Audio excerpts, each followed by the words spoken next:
ازيكم يا جماعة؟ أنا الإندومي، الباكو اللي قاعد في الدولاب من ساعة ما المرتب نزل، واللي بتفتكروني بس وقت الزنقة.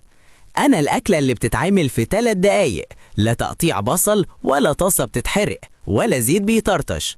أنا صاحب الطلاب وونيس السهرانين وطوق النجاة قبل الامتحانات. عندي شوية مميزات كده أحب أقولهم عن نفسي.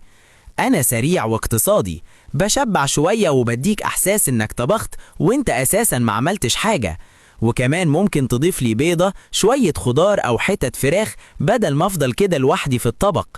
بس خليك عارف، أنا مش دايماً ملاك، أنا مليان صوديوم وبهارات كتير، ولو فضلت تاكلني كل يوم جسمك هيقولك هو إحنا مطبخنا اتقفل ولا إيه؟ وممكن أسبب مشاكل صحية لو بقيت عادة، يعني اتعامل معايا كسناك مش أسلوب حياة.